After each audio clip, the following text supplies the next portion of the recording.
I spent 4 months organizing my sister's Sweet 16. But they all went on a trip to Canada instead. No one told me in advance. We just wanted to keep you busy, Mom laughed. We know you enjoy organizing stuff, Dad added. So I gave her this present. The next morning, my parents were calling the police on me. They say planning a party is supposed to be fun. A creative outlet. A chance to pour your heart into something that will be remembered forever. That's what I told myself when I agreed to organize Chloe's Sweet 16. I wasn't aiming for a fairy tale. I just wanted something good. Something she'd look back on and smile about someday. Maybe she'd even brag to her college friends about it. My big sister threw me the sweetest party ever. I pictured her face when she walked in. The fairy lights glowing. The smell of food filling the air. Music pumping from the DJs set up in the corner. I pictured her eyes lighting up the way they used to when she was small and still thought I was someone worth looking up to. I poured everything I had into making that picture real. It started weeks ago, standing in the freezing aisle of the dollar store, arguing with myself over paper lanterns and balloons. Did purple feel too childish? Was gold too tacky? I ended up getting both. It didn't matter if it clashed a little. I figured the more color, the better. It was a celebration after all. The guest list was long. Chloe had a lot of friends and she wanted it big. That meant a lot of food. Which meant days of prepping and cooking in my tiny kitchen, working overtime to make sure everything would be perfect. I made sliders, mini quiches, pasta salad. I spent 3 separate nights baking trays of cookies, freezing them so they'd stay fresh. I even tried my hand at a homemade birthday cake because buying one would have blown my budget. It wasn't about saving money though. It was about love. About showing her that someone cared enough to put in the work. The morning of the party, I woke up early. Pulled the cake out of the freezer to thaw. Double-checked the decorations. Swept the floor even though it was already clean. I set up the folding tables, draped in the best tablecloths I could find at the second-hand store. Arranged the food carefully, like one of those Pinterest moms I used to secretly admire. I even packed the present. A delicate gold locket I found at an estate sale 2 towns over. It wasn't expensive, but it felt special. Personal. Inside the locket, I'd tucked a tiny picture of the 2 of us. Me holding her on the day she was born, my face lit up with a joy I barely recognized now. I imagined giving it to her. Her opening it, seeing the picture, throwing her arms around me.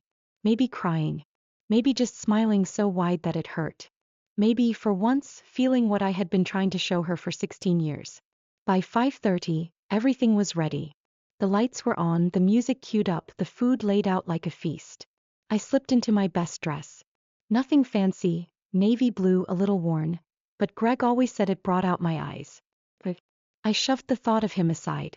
Tonight wasn't about regrets. Tonight was about Chloe. I stood in front of the mirror, practiced a smile. Not too forced. Not too desperate. Just happy. Hopeful. 6 o'clock came. I checked my phone. No messages yet. No on our way, or running late. I smoothed down the tablecloth again. Adjusted the centerpiece for the 3rd time. Ellis, the young DJ I hired off Craigslist, gave me an awkward thumbs up from the corner. You ready to party? He called. I laughed. A little too loudly. Yeah. Any minute now. 6:30. Still no one. I refreshed my text. Opened Instagram. Nothing. Maybe traffic? Maybe a last-minute group photo session somewhere like teens love to do? I chewed my thumbnail, immediately regretting it. I'd spent an hour doing my nails the night before, a sad attempt to feel put together. 7 o'clock. Ellis shifted uncomfortably behind his turntables. You want me to start playing some warm-up stuff? He asked. Sure, I said, voice light, like this was all part of the plan. The first notes of pop music filled the empty room, bouncing awkwardly off the walls. I stood by the door, scanning the street every few seconds. Still nothing. Just the faint flicker of porch lights and the occasional whine of a passing car. At 7:30, I finally pulled out my phone and called Chloe. Voicemail. I called Mom next. He picked up on the second ring, cheerful and loud, and, somehow, on speakerphone. I heard Chloe's voice giggling in the background. Tires humming against the road. Oh, honey. Mom said brightly. Meant to call you. Last-minute change of plans. I gripped the phone tighter. We're heading to Canada, she said. Isn't that exciting? My mind stalled out like an old car trying to start. I thought, the party? I managed. Yeah, well, Chloe really wanted something special. Mom said. And you were having so much fun planning, we didn't want to ruin it for you. Someone laughed in the background. Probably Chloe. Dad's voice chimed in, slightly muffled. We figured it was good for you. You love organizing stuff. I stared around the room, the empty tables, the untouched cake, the fairy lights slowly flickering as if even they were losing hope. It wasn't a party. It was a wake. I just hadn't realized who the guest of honor was. I hung up. I don't remember saying goodbye. I just stood there, clutching my phone like it might anchor me to something real. Ellis packed up without a word. I didn't blame him. At 8, I blew out the candles one by one like little funeral rites. At 9, I sat on the floor with my knees hugged to my chest, staring at the locket sitting in its pretty wrapped box. 10, I knew. I knew that this wasn't something I could just sweep up and throw away with the streamers. Somewhere deep inside me something shifted. Settled. Tonight something ended. And soon something else would begin. Something they would never be able to take back. I didn't sleep that night. Not because I was crying. Not because I was angry. Not even because I was planning anything. I just lay there, staring at the ceiling, listening to the fairy lights buzzing faintly against the walls, wondering how it took me 22 years to figure it out. This was never about one party. It never was. When I was 6 and Chloe was born, I thought she was a gift. I used to sneak into her room in the mornings before school, just to see her tiny fists waving in the air like she was conducting a silent symphony. She'd laugh when she saw me, this bright, gurgling laugh that made Mom's tired face soften into something like happiness. For a long time I thought that was my job. Make Chloe smile. Keep Mom and Dad happy. Stay out of the way. And if it meant giving up the last chocolate chip cookie or missing Saturday cartoons to watch her, that was fine. It was love. It was family. When I turned 10, Dad sat me down and gave me a serious talk about priorities. You're the oldest now, Brooke, he said, like I hadn't noticed the screaming baby already had more outfits than I had socks. Chloe's younger. She needs more attention. You're a big girl. You can handle things on your own. I nodded because that's what big girls did. When I was 12 and wanted to join the school's after-school art club, Mom shook her head and said it clashed with the times Chloe needed picking up from dance lessons. Family first, she said, handing me a set of car keys before I was old enough to drive. By high school it was just a fact of life. Chloe needed the new soccer cleats. We tightened the grocery budget. Chloe needed braces. I got a part-time job at the grocery store to chip in. I didn't resent her. Not then. I thought it was normal. Expected. I told myself that once I got older, once I got through college, once I made enough money, then it would be my turn. Then I could breathe. College was supposed to be the start. I didn't dare apply anywhere more than an hour from home. Mom worried about emergencies, and Dad reminded me about helping with Chloe's schedule. Community college made sense, they said. Affordable, local, practical. And practical, responsible. Brooke didn't argue. I squeezed in classes between shifts at the supermarket and late-night babysitting gigs for Chloe's friends. I learned to stretch a $5 meal across 3 days. I learned to pretend I didn't hear when other students talked about study abroad trips or road trips across the country. It was fine. It was all temporary. I had a plan. Work hard. Graduate. Get a steady job. Help Chloe through college. Maybe then I could think about myself. Maybe. Sometimes, though, when it was late and I was too tired to sleep, I'd pick up my guitar. I wasn't great. Good enough for open mics, maybe. Good enough to dream a little. Music was the only thing that felt purely mine. Not something practical. Not something responsible. Just joy. There was a boy too back then. Micah Keller. Skinny jeans, soft brown eyes, voice like cracked honey. He played the drums. We messed around in a band for a while. Nothing serious, just covers and the occasional hopeful original. He talked about leaving. Traveling. Seeing the world with nothing but a backpack and a guitar. He asked me once if I wanted to come with him. I laughed. Of course not. I had responsibilities. Maybe someday, I said. Someday's a long time to wait, he told me, but he smiled like he understood. And he left. And I stayed. Because that's what good daughters do. They stay. They give. And when there's nothing left to give, they smile and find more. After college, I got a job at a local insurance office. Steady paycheck. Benefits. Respectable. Every paycheck I squirreled away whatever I could for Chloe's college fund. It wasn't much, not yet, but I had a plan. She wanted to go out of state, someplace fancy and ivy covered. I wanted to make sure she could, even if it meant I wouldn't leave this town for another 10 years. Maybe longer. And then came Greg. Solid, sweet Greg, who loved spreadsheets and home repair videos and dreaming about suburban life. He loved me too. Or at least the version of me he thought I could be if I stopped looking out the window like the world was calling my name. He wanted a house, kids, stability. And for a while I thought I could want those things too. Until he packed up his things and said very gently, "You don't belong here, Brooke. You're just too scared to leave." He wasn't wrong. So when Mom suggested I organize Chloe's Sweet 16, it felt like a second chance. A way to prove I wasn't selfish. That I could be what they needed.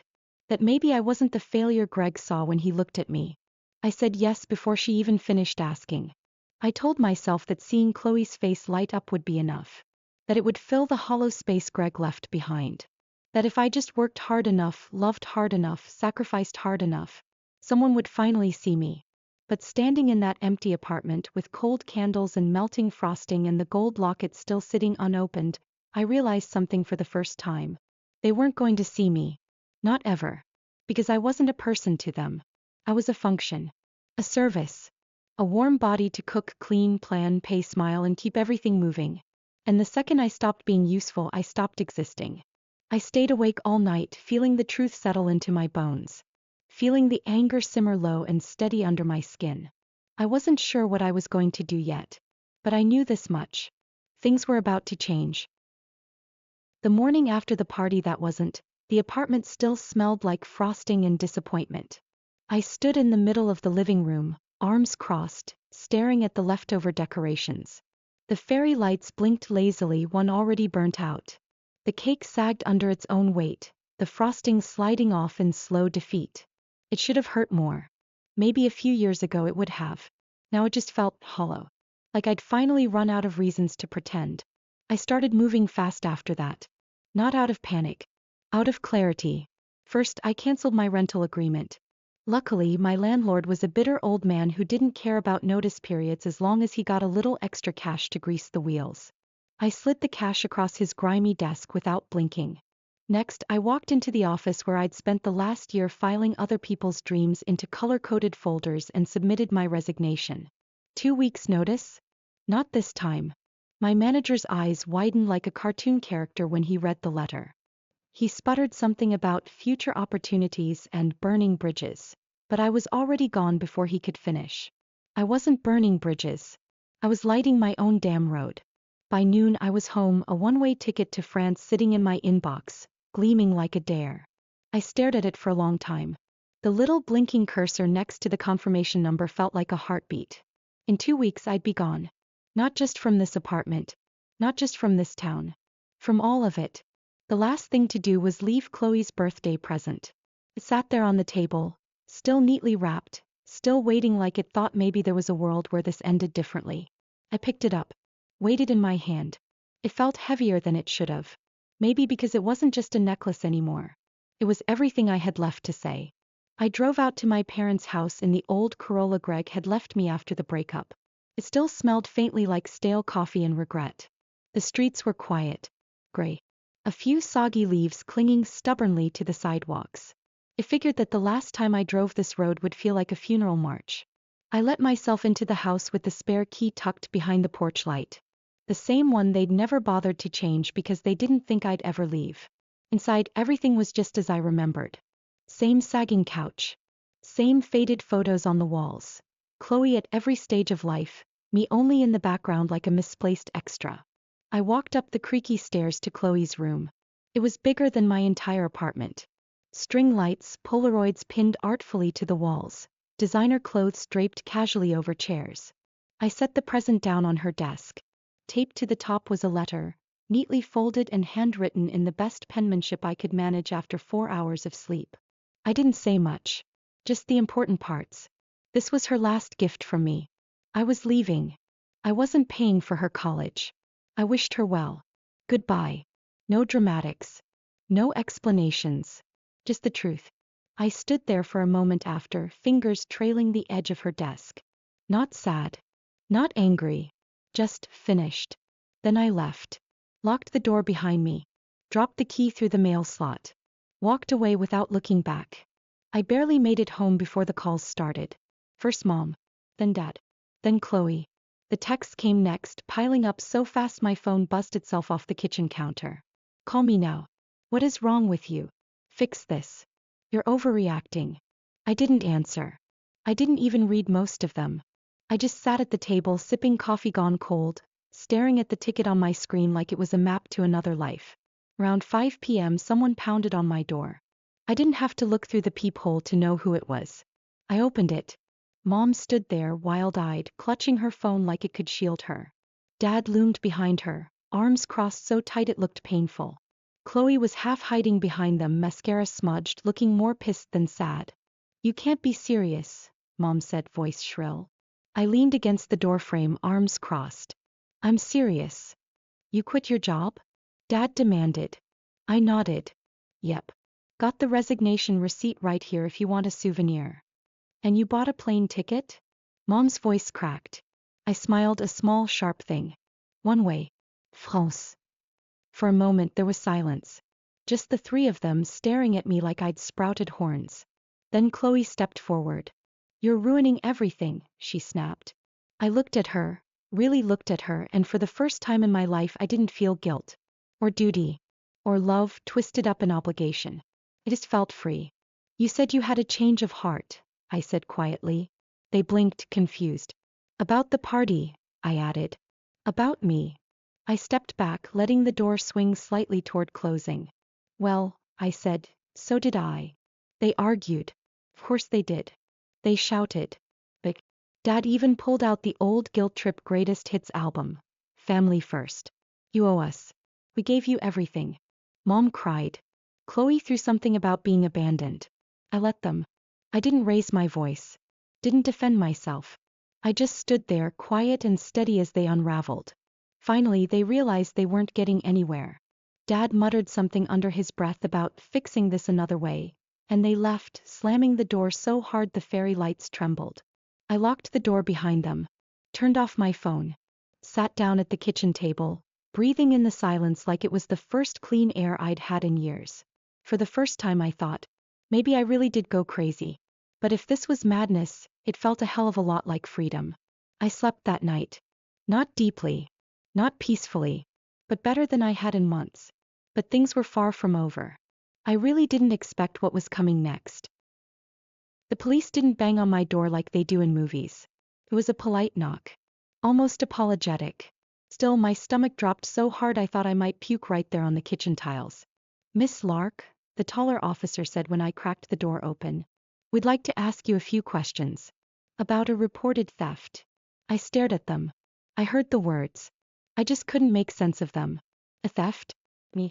Some stupid, absurd part of me thought maybe it's a mistake. Maybe someone broke into the wrong house. Maybe. Your parents filed the report, the officer said, voice gentle like he was easing me into it. And just like that, the world tilted. They accused me of two things. Stealing the college fund. And stealing cash directly from their house. The second accusation was laughable. They hadn't even had cash lying around.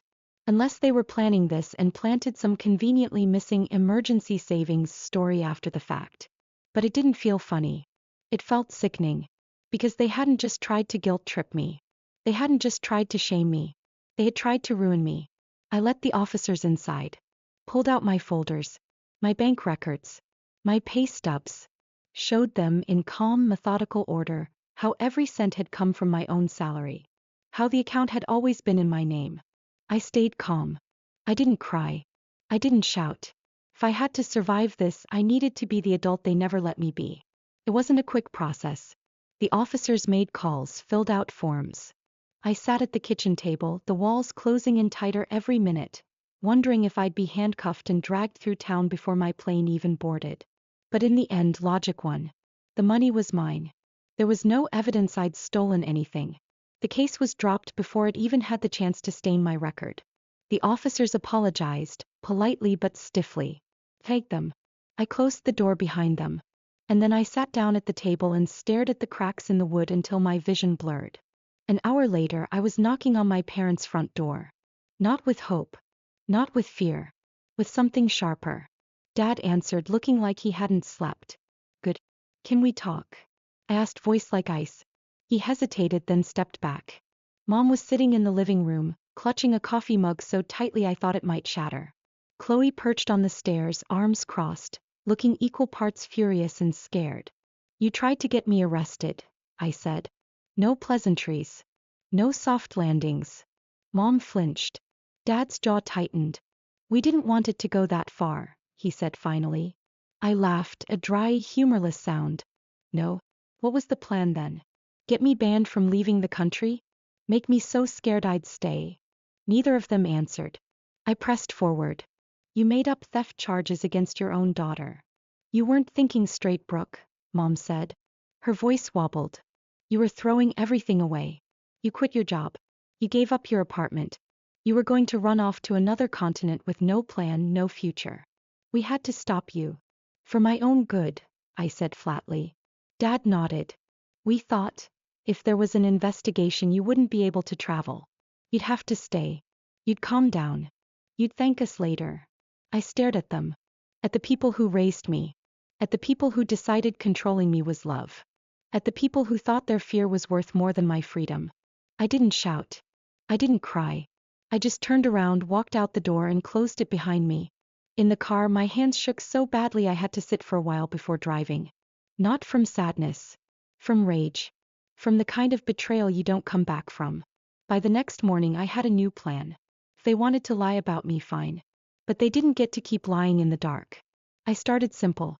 An email to the extended family, the aunts, uncles, cousins. Just the facts. How I spent months planning Chloe's sweet 16. How they ditched me for a Canada trip without telling me. How they laughed about it. How they tried to trap me here by filing a false police report. No emotion. No accusations. Just receipts. Then I sent a few polite messages to Chloe's friends. The ones who were supposed to come to the party. The ones I'd made mini gift bags for, now gathering dust under my bed. I didn't scream. I didn't slander. I just let them know the truth about why there was no party. About who had really been responsible. The ripple effect was immediate. Texts. Emails. Phone calls I didn't answer. Family gatherings would be awkward for a while. Chloe's birthday posts were quietly deleted. Mom's Facebook page, once a shrine to family values, went suspiciously quiet. Good. Actions have consequences. And sometimes so does silence. I didn't stay to watch the fallout. I had a plane to catch. Micah texted me that morning. Train tickets booked to Marseille. Hostel ready. You're gonna love the music scene here. Bring your guitar. It wasn't a grand declaration of love. It wasn't some fairy tale. It was an open door. A reminder that I was choosing something. Something better. Something mine. At the airport waiting for boarding, I thought about Chloe. About how once I would have moved mountains to make her happy. Now I was just moving myself out of their orbit. It felt like loss. It also felt like victory. Maybe both things could be true at the same time. When my flight number was called, I stood up. Grabbed my backpack. Slung my guitar over my shoulder. Took one last breath of stale terminal air. And walked forward. Toward France. Toward music. Toward maybe, just maybe, a life where I wasn't just the responsible one. Where I was free. I don't know if I made all the right choices. Maybe there was a better way to handle it. Maybe there wasn't. But I do know this. For the first time in my life, I chose myself. And honestly, I don't regret it. What do you think? Was I wrong to walk away the way I did? Should I have forgiven them? Or was it finally time to stop being the one who always stayed? I'd love to hear your thoughts in the comments. And if you want more stories like this one, full of mistakes, heartbreak, and maybe a little hope, make sure to subscribe.